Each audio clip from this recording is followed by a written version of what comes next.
우리 지난주 말씀 메시정각 예수 기도로 한번 같이 해볼까요? 시작. 하나님의 아들 예수 그리스도시여 이 죄인을 불쌍히 여기소서. 마음에는 평화, 얼굴엔 미소. 그리고 지난주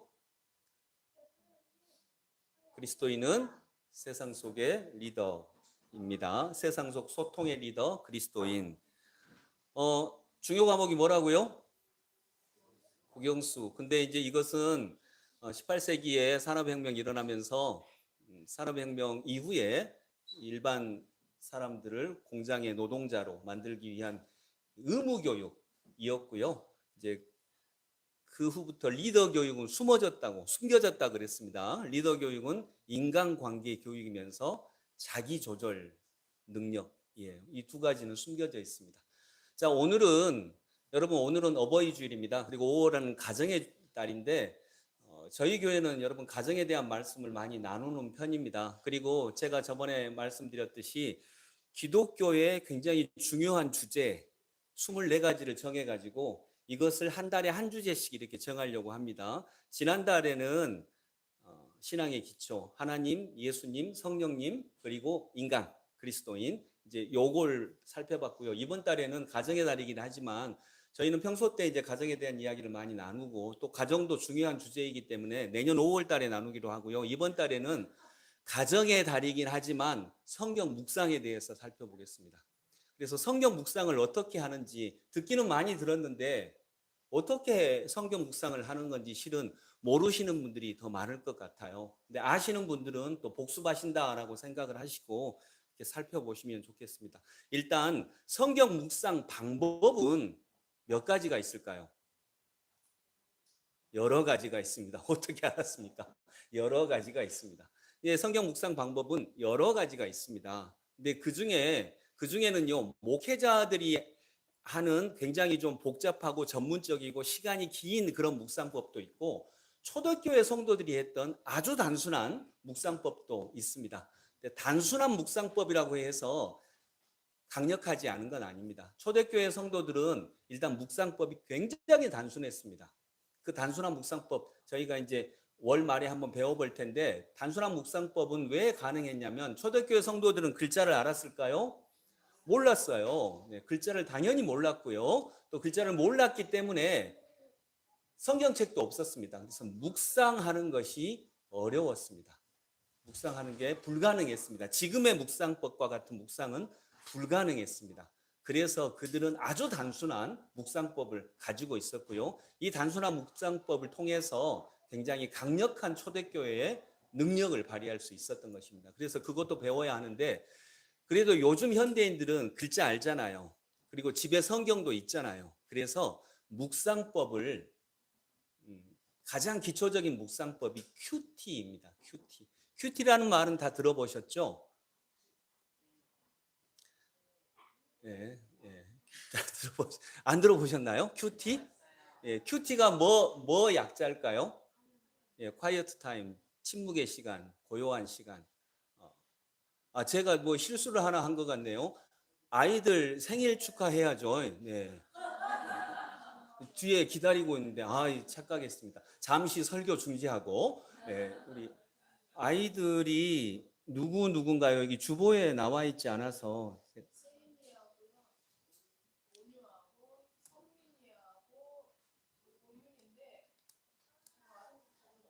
예, 우리 성도님들 죄송합니다. 양해 바랍니다. 우리 아이들 앞으로 좀 오라고 해주세요. 그래도 어린이 주일인데. 예.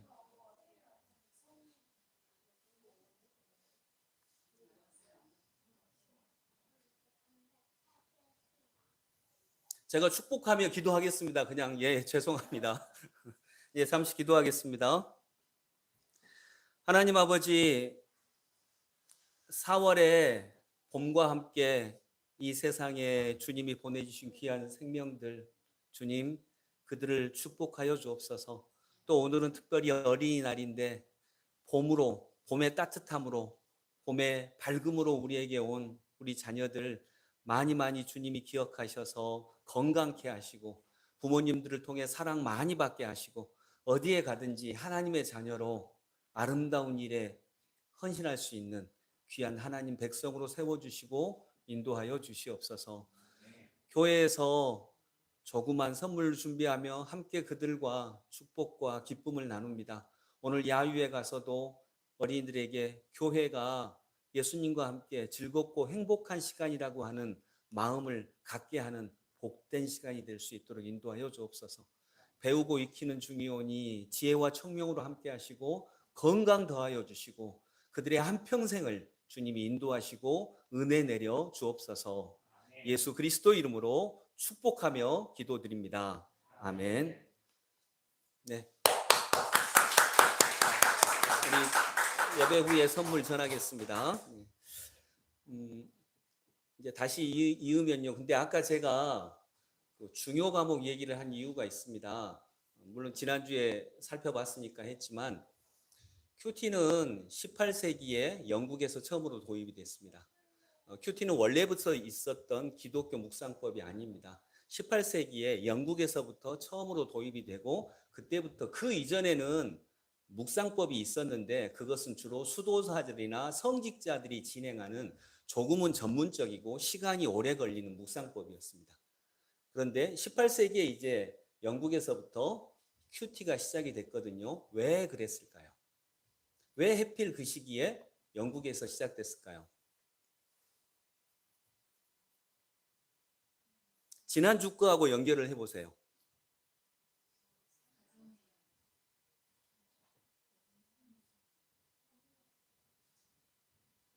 지난주 왜 중요 과목이 국영수가 됐다 그랬죠?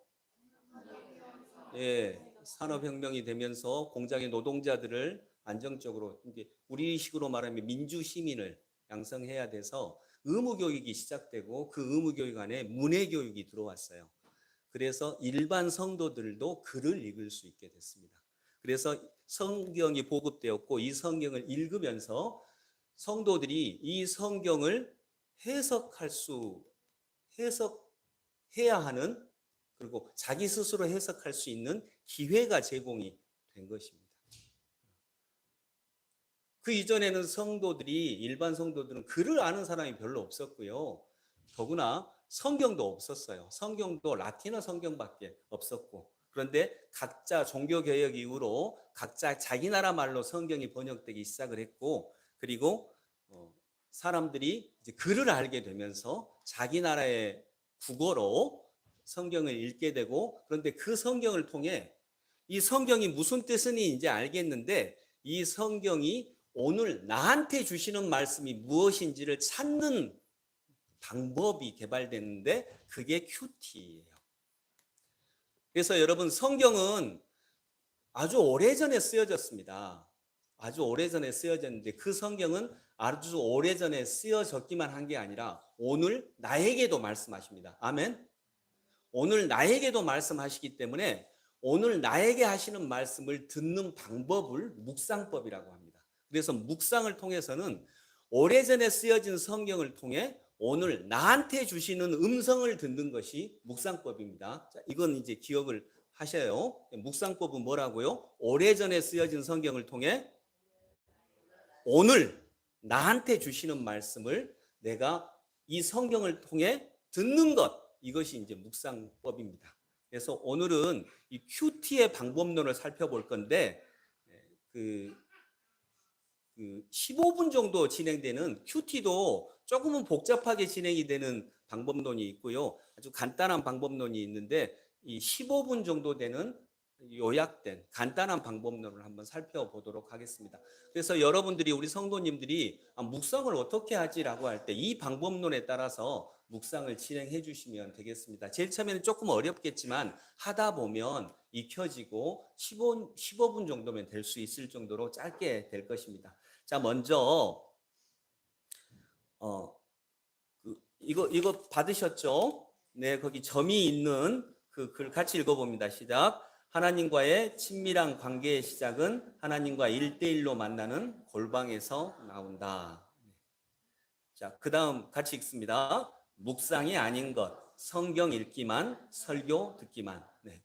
묵상이 아닌 것이 우리가 보통 오늘 묵상하셨나요? 라고 할 때, 예, 오늘 새벽기도 설교 들었어요. 라고 하는데, 그건 묵상일까요? 묵상이 아닐까요? 묵상이 아닙니다. 그건 예배 드린 것이고 설교를 들은 것입니다. 그럼 나의 묵상은 오늘 나한테 주시는 음성을 듣는 거라서 별도의 작업이 조금 필요합니다. 그래서 여러분 절대 나 오늘 성경 읽었습니다. 이건 묵상 아닙니다. 성경 읽기만 하는 것은 묵상 아니고요. 또 설교를 듣기만 하는 건 역시 묵상이 아닙니다. 그래서 이 구분을 좀 하실 필요는 꼭 있겠습니다.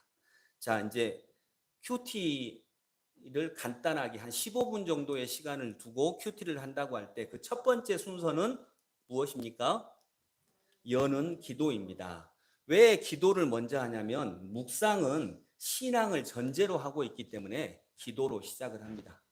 그래서 묵상은요, 성경 연구가 아닙니다. 묵상은 예배입니다. 예배.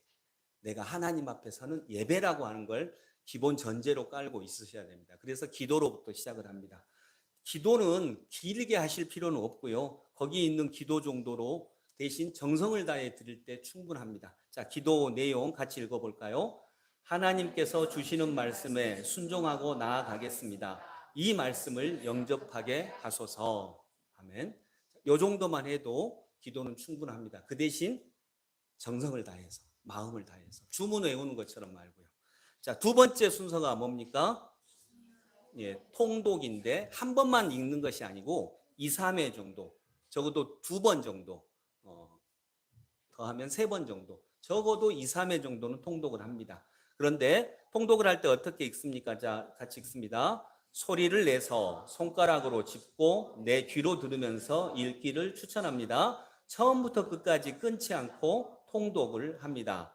그러면 한 20%를 이해하게 됩니다. 이것은 첫 번째 읽을 때를 얘기한 것입니다. 그래서 오늘 시편 1편을 읽는다고 할 때 1절부터 6절까지 그냥 쭉 읽습니다. 먼저 이걸 한 번 읽는 거예요. 쭉 읽어요. 그러면 대개 내용의 20, 30%는 이해가 됩니다. 아, 대략적인 이런 내용이구나, 묵상하라는 내용이구나, 이 정도는 이렇게 오게 됩니다. 근데 중요한 건 두 번째 다시 읽을 때가 중요해요. 자, 첫 번째 읽어서 대략적인 내용을 윤곽을 찾았습니다. 그러면 이제 두 번째 읽을 때 이때부터가 이제 좀 중요한 작업입니다.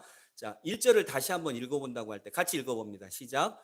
복 있는 사람은 악인의 꾀를 따르지 아니하며 죄인의 길에 서지 아니하며 오만한 자의 자리에 앉지 아니하고 2절 오로지 주님의 율법을 즐거워하며 밤낮으로 율법을 묵상하는 사람이다. 아멘. 자, 이러면 주어 동사만 빼면 복 있는 사람은 묵상하는 사람이다. 자, 이게 주제예요. 복 있는 사람은 묵상하는 사람이다. 1, 2절의 내용을 한마디로 말하면 이것입니다. 복 있는 사람은 묵상하는 사람이다. 아, 이 글은 복 있는 사람의 묵상하는 사람이라고 하는 걸 전제로 놓고 하고 있구나. 근데 그 다음 작업이 또 하나 중요한데, 자, 1, 2절은 복 있는 사람은 묵상하는 사람이다. 그러면 여러분 같으면 다음 구절을 뭘로 하겠어요? 자, 예를 들어 제가 곽영걸 장로님한테 묵상이 얼마나 중요한지를 지금 얘기하려고 합니다. 장로님, 복 있는 사람은 묵상하는 사람이에요. 성경 묵상하는 사람이에요. 끝. 그러면 하고 싶은 마음이 생겨나요? 안 나요? 안 나요. 그러면 그 다음에 내가 뭔 말을 더 해야 되겠어요? 예, 하는 방법을 얘기할 수도 있고요. 또 어떤 묵상을 했던 사람이 받은 복의 예화를 들 수도 있고요. 또 복 있는 사람은 묵상하는 사람인데 왜 복이 있는 사람인지 그 근거를 댈 수도 있고 이유를 댈 수도 있어요. 그건 저자의 마음이에요. 그래서 우리는 이제 1, 2절까지 읽은 다음에 아, 복 있는 사람은 묵상하는 사람이구나. 그러면 그 다음에는 이 저자는 어떤 내용을 얘기할까? 라고 이제 생각을 한번 해봐야 돼요. 예시를 들까? 이유를 들까? 아니면 논리적인 한 번 더 재설명을 할까? 이런 걸 한번 생각을 해보고서 3절을 읽으면 아, 3절을 읽으니까 3절은 이 저자는 이유를 댔구나. 묵상하는 사람이 복받은 사람이라고 하는 이유, 근거를 제시했구나. 이제 이걸 알 수가 있어요. 3절 같이 읽어봅니다. 그는 시냇가에 심은 나무가 철 따라 열매를 맺으며 그 잎이 시들지 아니함 같으니 하는 일마다 잘 될 것이다. 아멘. 자, 그럼 3절은 뭡니까? 묵상하는 사람이 복 있는 사람인 이유예요. 이유. 또는 근거라고도 볼 수가 있습니다. 저자는 먼저 주제문을 제시를 한 다음에 그 다음에 이유를 댔구나. 근거를 댔구나. 근데 꼭 이렇게만 해야 되는 건 아닙니다. 어떤 사람은 예시를 들 수도 있어요. 그러니까 그건 각자 마음인데 우리가 이 짧은 글을 읽을 때는 이 다음에는 뭐가 나오겠구나. 여기까지 했으니까 이 다음에는 자기의 논리를 어떤 식으로 펼쳐나가겠구나라고 유추하면서 해보면 굉장히 그 저자의 의도를 잘 파악을 할 수가 있게 되는 것입니다. 그래서 두 번째 읽을 때는 이런 식으로 읽어봅니다. 그리고 세 번째도 마찬가지고요. 그러면서 주제문을 하나 발견을 해보는 것이고 또 한 가지는 내게 오는 말씀 하나를 한 단어 한 문장 정도를 이렇게 체크해 보는 것입니다. 그냥 왠지 이유는 몰라요. 그냥 나는 오늘 묵상이라는 단어가 딱 들어오네. 나는 오늘 시냇가에 심은 나무라는 단어가 들어오네. 뭐 이런 식으로 그거 염두에 두는 거예요. 그러면서 이제 묵상을 해보는 것입니다. 이것이 2, 3의 통독입니다. 굉장히 중요한 작업이고요. 대략적인 이해가 생기고 이 이해가 해석의 과정을 이제 통과해야 되는데 해석의 과정이 3번, 4번입니다. 자, 3번 단락 나누기입니다. 이 단락 나누기는 그 주제를 찾는 과정에서 굉장히 중요한 과정인데요. 자, 단락 나누기를 시편 1편을 단락 나누기를 해보면 1, 2절은 주제문이에요. 복 있는 사람은 묵상하는 사람이다. 이 주제문을 제시를 하고 있죠. 3절은 복 있는 사람이 그러니까 묵상하는 사람이 복 있는 사람인 이유를 얘기하고 있습니다. 그러면서 묵상해야 하는 이유를 말하고 있죠. 그 이유가 뭐냐면 묵상하는 사람이 복이 있는 이유는 첫 번째가 뭐죠? 3절 보면 철 따라 열매를 맺는 사람이기 때문에 그래요. 두 번째는 그 잎이 마르지 않기 때문에 그래요. 세 번째는 하는 일마다 잘 될 것이기 때문에 그래요. 이게 묵상하는 사람이 복을 받는 이유구나. 이런 또는 보는 관점에 따라서 묵상하는 사람이 받는 복의 내용이라고 볼 수도 있겠죠. 이건 그냥 내가 정하는 거예요. 그래서 3절은 묵상해야 하는 이유, 그다음에 4, 5절은 반대 예시가 나옵니다. 이 시인은 나름대로 자기의 설득력 있는 근거를 위해서 4절, 5절에 반대 예시를 하고 있는 것입니다. 4절, 5절 같이 읽어봅니다. 그러나 악인은 그렇지 않으니 한낱 바람에 흩날리는 쭉정이와 같다. 그러므로 악인은 심판을 받을 때에 몸을 가누지 못하며 죄인은 의인의 모임에 참여하지 못한다. 아멘. 자, 4, 5절은 반대 예시입니다. 묵상하지 않는 악인의 모습이 이렇다라고 하는 거예요. 묵상하지 않는 악인은 이렇게 된다. 어떻게 된다고요? 바람에 흩날리는 쭉정이와 같이 이리저리 흩날려요. 시류가 이쪽으로 가면 이쪽으로 따라가다가 또 시류가 바뀌면 또 이쪽으로 따라가다가 자기 길을 걷지 못하는 사람이라는 거죠. 그리고 심판받을 때에 몸을 가누지 못하고 제대로 서 있지 못하고 죄인은 의인의 모임에 참여하지 못합니다. 라고 하는 것. 이게 반대 예시구나. 묵상하지 않는 사람들은 바로 이런 모습을 갖는다는 것이구나. 그리고 6절 그렇다. 이제 그럼 무릇 이제 이런 건 결론이겠죠. 그래서 6절은 결론입니다. 6절 같이 읽어봅니다. 그렇다. 의인의 길은 주님께서 인정하시지만 악인의 길은 망할 것이다. 아멘. 그래서 결론은 묵상하는 사람은 하나님이 인정하신다. 그러니 묵상하자. 이제 이런 결론을 내리고 있습니다. 이렇게 단락을 나누면 작업의 거의 80%는 이제 된 것입니다. 단락을 나누면 분명해지거든요. 논리적인 근거가. 그래서 이제 그 다음 작업은 이제 주제와 제목 정학입니다. 이 주제를 정하기 위해서 지금까지 해왔던 것입니다. 주제가 뭘까요? 복 있는 사람은 묵상하는 사람이다. 이게 주제예요. 그리고 제목은요. 오늘 묵상의 제목은 주제가 이거니까 제목은 그 주제를 드러내기 위한 나름대로의 감정적 표현이면 됩니다. 묵상 그래도 되고요. 묵상하는 자가 누리는 복 이렇게 해도 되고요. 묵상해야 하는 이유 해도 되고요. 제목은 자기가 그냥 알아서 정하는 것입니다. 근데 주제를 빼내기 위해서 여기까지 작업을 한 겁니다. 복 있는 사람은 묵상하는 작업이다. 자, 여기까지 하면 이제 굉장히 중요한 작업들이 다 끝났는데 5번은 더 깊은 묵상입니다. 이것은 선택입니다. 해도 되고 안 해도 돼요. 이걸 하면 이제 15분은 훨씬 넘어가고요. 이건 좀 더 깊이 내가 말씀을 묵상하고자 할 때 하는 방법인데 해도 되고 안 해도 됩니다. 근데 나는 더 깊이 묵상하겠다라고 하면 이제 이런 식으로 합니다. 1절 묵상하지 않는 사람이 빠지는 유혹이 있는데 여기서 보면 나는 안 해도 돼라고 하는 나는 묵상 안 해도 돼. 나는 잘하고 있어. 이런 사람은 오만한 오만한 자의 자리에 앉게 되는 이런 생각이나 이런 생각은 오만한 자의 자리에 앉게 되는 생각이구나라고 하는 걸 알 수 있고요. 또 2절에 즐거워하며 밤낮으로 복 있는 사람은 즐겁게 묵상하는구나. 억지로가 아니라. 그리고 그 묵상을 통해 누리게 되는 하나님과의 사귐 자체가 즐거움이며 복입니다. 그리고 밤낮으로 묵상한다. 이 말은 뭘까요? 이제 생각하실 수 있는데 밤낮으로 묵상한다. 예, 때와 장소를 가리지 않는다. 그 말도 되고 또 한편 예, 괴롭고 힘들 때에도 묵상을 할 수 있고 기쁘고 즐거울 때도 묵상할 수 있고 이걸 이제 밤낮이라고 하는 주님은 이걸 강조하시는구나. 밤낮으로 묵상하는 사람이다.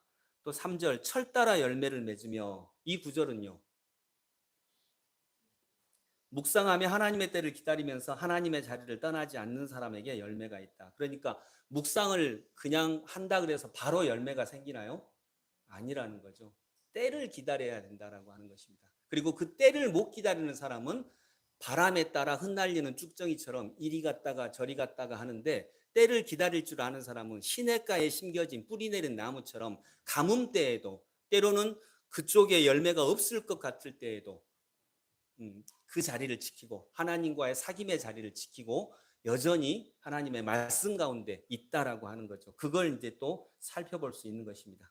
4절 보면 악인은 그렇지 않으니 한낮 바람에 나는 쭉정이와 바람에 흩날리는 쭉정이와 같다. 그러면 악인은 나쁜 마음이나 행동을 하는 사람보다는 하나님의 자리를 떠나는 사람을 악인이라고 부르는구나. 이것도 알 수가 있겠죠. 때를 기다리지 못하고 시대의 바람에 따라 이리저리 방황하는 사람. 그래서 우직하게 한 길을 걷지 못하는 사람이 악인이구나라고 성경에서 말하는 악인이 우리가 언뜻 이해하는 악인과 좀 다른 의미다라고 하는 걸 볼 수 있습니다. 여러분 최초의 살인자 가인이 자기 동생 아벨을 죽인 다음에 받은 벌이 뭐죠? 유리방황하는 벌을 받아요. 그러니까 살인을 했기 때문에 너도 죽는다 뭐 이게 아니고요. 그가 받은 벌이 방황하는 벌이에요. 정착할 곳을 알지 못하고. 그때 가인도 그러죠. 내게 주신 벌이 너무 무겁습니다. 정말 그건 무거운 벌이거든요. 이게 이제 악인이라고 하는 말과 연결이 됩니다. 그리고 5절 악인은 심판을 고난을 견디지 못하는 사람이다. 하나님의 때를 기다리지 못하는 사람이다. 또 의인의 모임이라고 하는 것도 보면 의인들은 홀로 있지 않구나. 연대하고 그 연대를 통해 사랑을 누리는 사람들이구나. 그래서 의인들은 공동체를 이루어 가는구나. 6절 길. 의인의 길, 악인의 길. 의인과 악인의 길은 걷는 길이 다른 거구나. 같은 길을 빨리 걷고 강력하게 걷는다는 게 아니라 길 자체가 다른 거구나. 그리스도인은 착한 사람들이 아니라 다르게 살아가는 사람들이구나라고 하는 이런 것들을 이렇게 알 수가 있게 되는 것입니다. 그게 이제 더 깊은 묵상을 통해서 알 수 있는 거고요. 더 깊은 묵상은 해도 되고 안 해도 됩니다. 주제가 중요하니까요. 그리고 이제 6번째가 적용입니다. 근데 적용은 4페이지 적용이라고 하는 방법론을 좀 쓰기를 권유해요. 이거 이제 제가 하는 방법론이니까요. 근데 그 옆에 글을 한번 같이 읽어보겠습니다. 적용의 그거요. 같이 읽습니다. 적용에 강박관념을 가지는 경우가 있다. 그러나 일상은 단조롭다. 그렇게 되면 자꾸 할 일만 쌓이고 죄책감만 쌓이는 경우가 많다. 자, 이 말 무슨 말인지 아시죠? 네. 우리가 묵상을 하는 사람이 적용을 한다고 할 때 적용을 자꾸 행동하고 연결을 시켜요. 이것도 해야 되고 저것도 해야 되고 이 일도 해야 되고 그러면 할 일만 엄청 쌓이고 나중엔 그 못하는 죄책감만 쌓이게 돼요. 그래서 적용을 행동으로 적용하지 말라는 것입니다. 행동으로 물론 적용할 때도 있죠. 그러나 행동으로 적용하지 말고 1차 적용은 어디다 하라는 거죠? 1차 적용은 의식에 하라는 거예요. 의식에. 의식이라고 하는 말이 뭐냐면 묵상하는 사람은 복 있는 사람이다라고 할 때 그러면 내가 묵상해야 되겠구나. 묵상해야 되겠다라고 하는데 근데 너무 바쁘니까 너무 힘들고 어렵고 바쁘니까 나 묵상을 조금 뒤로 미뤄야 되겠다. 이렇게 만일 생각을 해봤다 그래요. 내가 평소 때 그렇게 생각을 해봤다 그래요. 그러면 요즘 너무 바쁘니까 지금은 잠시 미루고 조금 형편이 됐을 때 한 서너 달 후면 약간 어지러운 일이 정리가 되니까 그때 해야겠다라고 하는 그렇게 만일 생각하는 사람이 있다고 봐요. 그러면 그 사람의 의식은 뭐예요?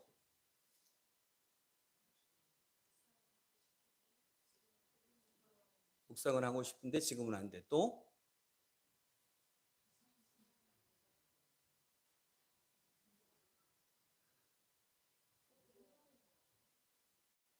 의식이 뭐냐면요. 나는 하나님을 둘째로 놓고 있구나라고 하는 거예요. 나는 하나님이 둘째구나. 내게 첫 번째는 하나님이 아니구나. 이 의식을 다뤄가는 거예요. 그리고 이 의식에다가 말씀을 적용하는 거예요. 그러니까 묵상을 해라 이게 아니라 묵상을 해라라고 그렇게 이해할 수도 있는데 그렇게 하면 이게 행동으로 돼요. 근데 정말 하나님이 바꾸시고자 하는 것은 묵상을 해라 이것이 아니고요. 하나님을 두 번째로 놓는 내 생각과 의식 이거에 대해서 문제 제기를 하신다라고 보는 것이 더 적절한 적용입니다. 그러면서 이 문제를 가지고 좀 더 기도하고 고민해 봐야 되는 거예요. 이건 뭐 하루에 되는 게 아니고요. 그래서 여러분 적용을 꼭 행동으로만 놓지 마시고요. 행동은 두 번째입니다. 의식이 첫 번째입니다.